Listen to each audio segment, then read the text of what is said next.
आई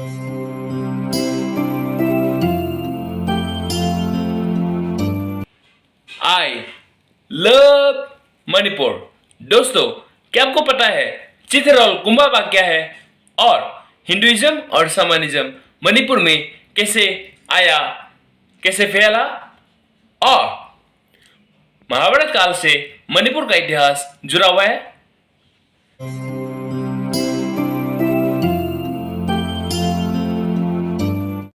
hello, welcome, नमस्कार, नमस्ते, हरे राधे कृष्ण, जय सिया राम, जय क्लेंजी, जय हनुमान, जय भोलेनाथ, सत श्री अकाल, जय भगवान बुद्ध, जय साई बाबा, वालेकुम अस्सलाम, भाई गाहाम, नमस्कार सबाइके सबको, तो एवरीवन, आप सब कैसे हो? उम्मीद है अच्छे होंगे। तो आज हम मिले हैं मणिपुर के बारे में रिएक्ट करने के लिए। मणिपुर का राज्य इंडिया का स्टेट कैसे बना आपको जानना है तो देखते रहिए, देखते रहेंगे पता चल जाएगा। तो रिएक्शन शुरू करते हैं। यहाँ पर इंसान अपना राज कैसे कायम कर पाया, कैसे अफ्रीका के जंगलों से निकला एक तो पाया दुनिया भर में फैल गया। इन सवालों का जितना भी लंबा जवाब लिखा जाएगा उसके केंद्र में एक शब्द जरूर आएगा, जीवटता।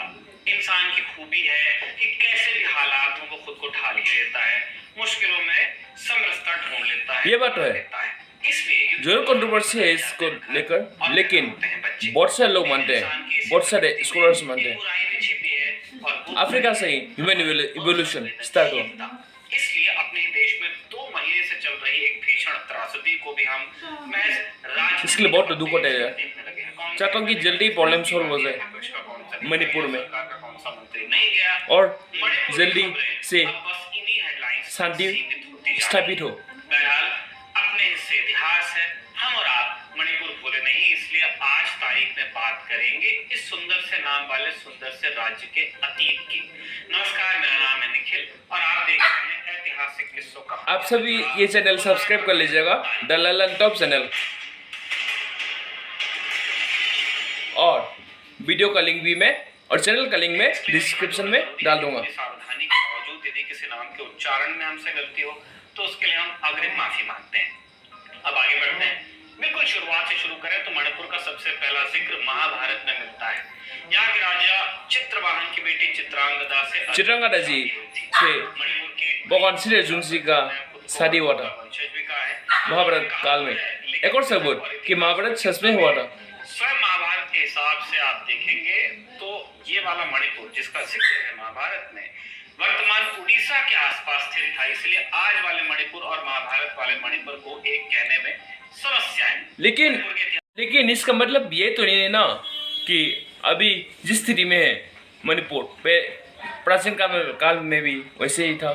शायद ओडिशा तक फैला होगा उसका साम्राज्य, जो बाद में बदल गया, क्योंकि आपको पता ही है बहुत सारे देशों का इतिहास कैसे बदला, साम्राज्य कैसे कम हुए, बड़े हुए, कैसे राज्य बड़े हुए, कैसे देश स्थापित हुआ, तो वैसे ही होगा।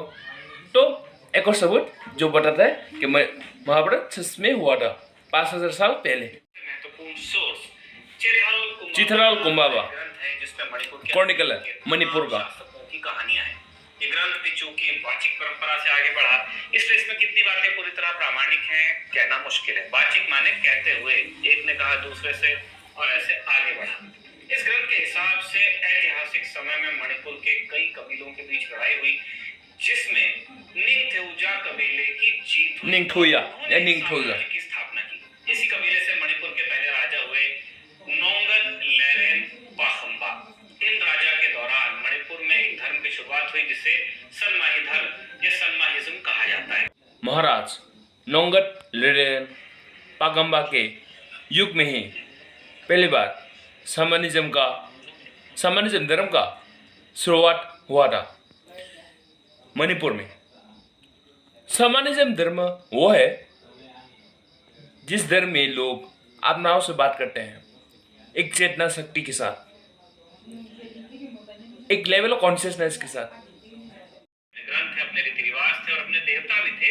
इन्हीं में से ड्रैगन देवता पाखंबा को मणिपुर राज्य ने अपना स्टेट एम्बलम बनाया और उनके झंडे में भी इसे देखा जा मतलब सकता स्टेट फ्लैग में वही दूसरे देवता उन लोग का कांगशा के नाम पर नेशनल राजधानी को सॉरी कांगला स्टेट नाम दिया और आगे जाकर एनिमल इस राज्य का नाम पड़ गया कांगलेपाक। कांगलेपाक। कांगला मणिपुर का पहले का नहीं, राजधानी रहा, जहां कांगड़ा पहले का नाम, की दो मतलब विशाल मणिपुर मूर्तियां पढ़ने से शहर पहले के कांगलेपाक था। बनाई गई थी। इन मूर्तियों का शरीर शेर का और सर ड्रैगन का था, जिनके दो सींग भी थे। मणिपुर के लोग मानते थे कि ये मूर्तियां उनके राज्य की रक्षा करती हैं। लोग और भगवान इन ने। मूर्तियों से जुड़ा एक दिलचस्प किस्सा भी है। ये बात है 22 मार्च 1891 की। सर्दी के लिए मतलब उन लोग के भगवान ने। 5 ब्रिटिश ऑफिसर्स को पकड़कर इन मूर्तियों के नीचे मार डाला गया। ब्रिटिश सोर्सेस के अनुसार ये एक प्रकार की नर बलि थी। इस बात से गुस्साई ब्रिटिश फौज ने कांगला पर हमला किया और दोनों मूर्तियों को डायनामाइट से डेटोनेट कर दिया, उड़ा दिया। यार ये बहुत हो गया यार, बहुत ज्यादा है। को दोबारा बनवाया गया और साल 2023 में यहाँ पे दोनों की गलती है, के त्यों मौजूद है। माफ करना है, लेकिन मणिपुर की तरह भारत में ऐसे तमाम रियासतें और साम्राज्य रहे हैं जिनकी मुझे लगता है बड़ी ही माफ कर देना। दिलचस्प कहानियां हैं। अशोक की धरती कलिंग साम्राज्य की कहानी अगर आप सुनना चाहते हैं तो एक ऑडियो बुक का नाम सुनिए, the truth behind killings. Killings, the truth behind killings. आपको मिल जाएगी कुको एफएम ऐप पर। कुको एफएम भी डाउनलोड कर लीजिएगा, प्लेटफॉर्म्स में से बहुत बड़ी ऐप है। जिस पर आप सभी सुनते हैं, आप भी ये सुनते होंगे, तो डाउनलोड कर लीजिएगा। कंटेंट जोड़ा जा रहा है और साथ में लिंक डिस्क्रिप्शन में डाल दूंगा कुको एफएम का। लाख घंटे कुको एफएम का कंटेंट सुनते हैं कि कांगलेपाक राज का आगे क्या हुआ। इतिहास में अलग अलग समय में मणिपुर को अलग अलग नाम से बुलाया गया।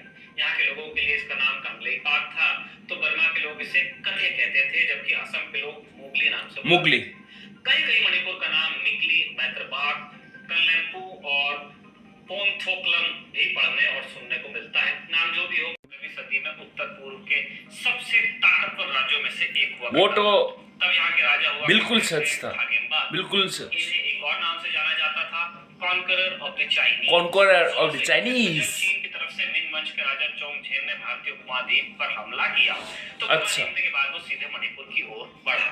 खागेम्बा ने न सिर्फ चीनी फौज को हराया, बल्कि चीनी सैनिक को युद्धबंदी बनाकर अपने यहाँ पुलों का निर्माण कार्य भी करवा लिया। उनसे ईंटें बनवाई, जिन्हें चीनी लोग चेक कहकर बुलाते थे। चेक। 21वीं सदी में भी मणिपुर में ईंट को चेक ही बोलते हैं। खागेम्बा के शासन की खासियत ये भी थी कि इन्हीं के दौर में मणिपुर में मुसलमानों का भी आगमन हुआ। इनके एक भाई हुआ करते थे शालुंगबा। शालुंगबा खागेम्बा के खिलाफ विद्रोह करते हुए बंगाल के मुस्लिम शासकों से हाथ मिला लिया और कांगलेपाक यानी मणिपुर पर हमला कर दिया। इस युद्ध में उसकी हार हुई, लेकिन कई मुसलमान सैनिकों को युद्धबंदी बनाकर मणिपुर में ही रख लिया गया।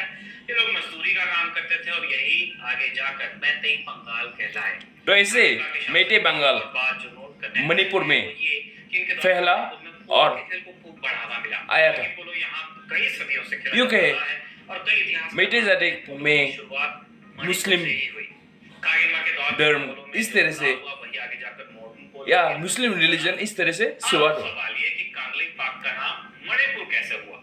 मणिपुर की कहानी शुरू होती है 18वीं सदी की शुरुआत में इस नाम की। इस दौर में कांगलेपाक में एक राजा हुए जिनका नाम था गरीब नवाज। गरीब नवाज असली नाम पांगहेइबा था और पांगहेइबा। ये कुनबे से आते थे। गरीब नवाज के राज्यकाल को मणिपुर के इतिहास का सबसे निर्णायक काल माना जाता है, क्योंकि इन्हीं गरीब नवाज के दौर में कांगलेपाक का नाम मणिपुर पड़ा। उसके लिए कहानी यूं है कि पांगहेइबा से पहले मणिपुर के राजा हुआ करते थे चराइरोंगबा।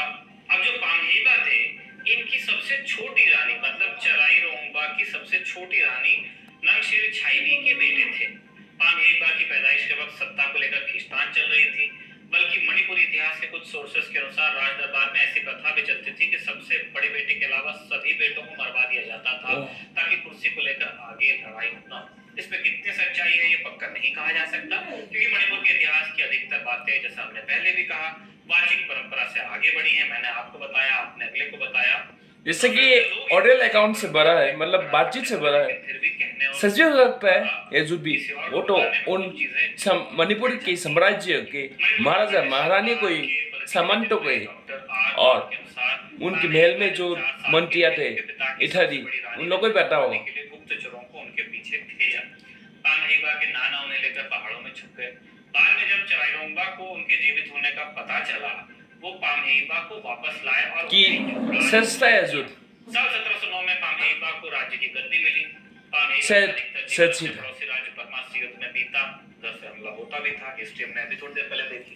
युद्ध की शुरुआत हुई एक अपमान को लेकर। हुआ यूं कि पामेहिबा की बहन की शादी बर्मा के एक राजा के साथ हुई, लेकिन बच्चा पैदा होने के बाद बर्मा के राजा ने पामेहिबा की बहन की बजाय दूसरी रानी को तरजीह देना शुरू कर दिया।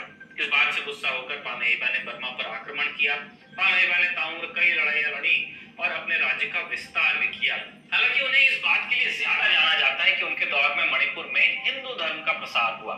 इतिहासकार ज्योतिर्मय रॉय अपनी किताब मणिपुर का इतिहास में लिखते हैं, मैतेई महाराजा पामेहिबा को ही गरीब नवाज के नाम से जाना जाता था, जिन्होंने इस इलाके में हिंदू धर्म की स्थापना तो की या उसे introduce महाराजा गरीब नवाज के कैसे पहुंचे दौर में ही, युग में ही 15वीं शताब्दी में मिलता है, जब हिंदुइज्म 1470 में या यूं कहें सनातन धर्म क्यांबा को बर्मा फैला, के राजा ने भगवान अपनाएगा विष्णु की मणिपुर में। ऐसी मूर्ति भेंट की। राजा क्यांबा ने विष्णुपुर नाम की एक जगह पर इस मूर्ति का एक मंदिर बनवाया। महाराजा चराइरोंगपा इस तरह से भी हिंदू धर्म को मणिपुर में खूब बढ़ावा मिला, लेकिन ये ज्यादातर लोगों का धर्म बना। हिंदू धर्म फैला। राजा पामेहिबा के दौर में जिन्होंने इसे राजधर्म का दर्जा दे दिया, उन्होंने खुद भी हिंदू धर्म अपना लिया। पामेहिबा के हिंदू धर्म अपनाने का किस्सा कुछ यूं है कि गौड़िया के दो प्रचारक शांतिदास अधिकारी और गुरु गोपाल दास मणिपुर पहुंचे। उन्होंने पामेहिबा को हिंदू धर्म अपनाने के लिए मनाया। शांतिदास अधिकारी के कहने पर ही कांगलेपाक का नाम मणिपुर रखा गया और धीरे धीरे जनता के बड़े हिस्से में हिंदू धर्म भी फैला। इसी किस्से को लेकर राजा पामेहिबा पर यह आरोप भी लगता है कि उन्होंने राजधर्म फैलाने के लिए मणिपुर के पौराणिक ग्रंथ, जिन्हें पुया कहा जाता है, उन्हें जलाने का आदेश दिया था। एक आरोप ये भी है कि पामेहिबा ने सत्ता के बल पर लोगों को जबरदस्ती धर्म की दीक्षा दिलवाई। इल्जाम है। इसके बावजूद पामेहिबा अपने दौर के एक लोकप्रिय राजा बने रहे, जिसके कारण आगे जाकर उन्हें गरीब नवाज की उपाधि मिली और उन्हें फिर इसी नाम से जाना गया। महाराजा गरीब नवाज का शासनकाल 1751 तक रहा। इसके बाद क्या हुआ? 1800 के बाद अंग्रेजों ने भारत में शासन पर पकड़ बनानी शुरू की और तब नॉर्थ ईस्ट पर भी उनकी नजर गई। कई साल तक वो अपना एक पॉलिटिकल एजेंट वहां भेजते रहे। फिर 1891 के अप्रैल महीने में ब्रिटिश फौज ने मणिपुर पर हमला किया। अंग्रेजों ने 5 साल के चुराचंद को मणिपुर की गद्दी सौंप दी और पॉलिटिकल एजेंट के मार्फत वहां की सत्ता चलाते रहे। महाराजा चुराचंद ने 1941 तक मणिपुर पर शासन किया, जिसके बाद महाराजा बुधाचंद्र सिंह को मणिपुर की गद्दी मिल गई, जिन्होंने 1949 तक मणिपुर पर राज किया। मार्च 1944 से जुलाई 1944 के बीच मणिपुर का एक हिस्सा जापान की सेना के अधिकार में रहा। हम जानते हैं सेकेंड वर्ल्ड वॉर में उधर से वो लोग आए थे चल के। हाँ, तब मणिपुर में भी युद्ध हुआ था। सेकेंड वर्ल्ड वॉर के समय, में जब भारत आजाद, सेकेंड वर्ल्ड वॉर के समय बहुत से लोग मारे गए थे। पूरी तरह महाराजा बुधाचंद्र को सौंप दी थी। मणिपुर की आजादी का दिन 28 अगस्त को माना जाता है। 28 अगस्त रोज बुधाचंद्र कांगला पहुंचे थे, जहां जश्न के तौर पर 18 तोपें भी दागी गई। मणिपुर का भारत में विलय, जहां जश्न के तौर पर 18 तोपें भी दागी गई। मणिपुर का भारत में विलय कब हुआ? ये तारीख थी 21 सितंबर 1949 की, जब महाराजा बुधाचंद्र ने विलय के दस्तावेजों पर हस्ताक्षर किए और उसी साल 15 अक्टूबर को मणिपुर भारत का अभिन्न अंग बना। 1956 से लेकर 1972 तक मणिपुर यूटी था, यानी केंद्र शासित राज्य, और 21 जनवरी 1972 को इसे एक पूर्ण राज्य का दर्जा मिला। 21 जनवरी भारत में विलय होने के बाद भी अलगाववाद का एक लंबा दौर चला। 70 और 80 के दशक में यहाँ कई चरमपंथी संगठन उभरे। इन चरमपंथी संगठनों में आपस में संघर्ष भी हुआ। मणिपुर के बीच चल रहे वर्तमान संघर्ष के बीच भी इसी दौर में पड़े। तो सबसे पहले ये कहना चाहूँगा कि मणिपुर में जो सिविल वॉर चल रहा है वो जल्दी से खत्म हो जाए और शांति स्थापित हो, एस्टेब्लिश हो। जहाँ तक मणिपुर का साम्राज्य ओडिशा तक था, ऐसा बात हमको सुनने को मिला द ललन टॉप चैनल के नरेटर से। तो ये बात बिल्कुल सच है कि मोनार्किज्म के अंदर साम्राज्य फैला बड़ा हुआ और हमारे देश का जो पहले का स्थिति था वैसा अभी स्थिति नहीं है, क्योंकि पाकिस्तान, अफगानिस्तान, बांग्लादेश इंडिया के अंदर था और कुछ देश भी इंडिया के अंदर था, जो भी वर्तमान स्थिति नहीं है। सबको पता है देश और स्टेट्स बड़ा हुआ, छोटा हुआ, ये सब होता रहता है और होता रहता था, शायद आगे भी हो। ये हमको हिस्ट्री को पढ़ने में, इतिहास को पढ़ने में हमको समझ में आता है। और चित्रल गोम्बाबा मणिपुर की क्रॉनिकल है। यहाँ पे 33 CE में इसको रिकॉर्ड करना शुरू हुआ था और इसको इस्तेमाल करना शुरू हुआ 1485 CE में और ये 1955 तक चला। 76 किंग्स के बारे में बोला गया यहाँ पे, जो कि मणिपुर की क्रॉनिकल है। और जहाँ तक मुझको लगता है कि जो मणिपुर की साम्राज्य में अगर एक से ज़्यादा बेटे पैदा हो तो राजा बड़े बेटे को राजा बनाने के लिए छोटे बच्चे को, मतलब छोटे भाई को उनके मार देते थे। ये सर गलत है, क्योंकि ऑरल अकाउंट से फैला है और ऑरल अकाउंट्स कई सुनी बात भी हो सकते हैं, झूठ भी हो सकते हैं। तो आपको कैसा लगा वीडियो रिएक्ट जो मैंने किया? लाइक कीजिएगा, शेयर कीजिएगा, और अगर अच्छा लगे और लगे कि मुझको और भी अच्छा वीडियो बनाना है तो सब्सक्राइब कीजिएगा। मिलते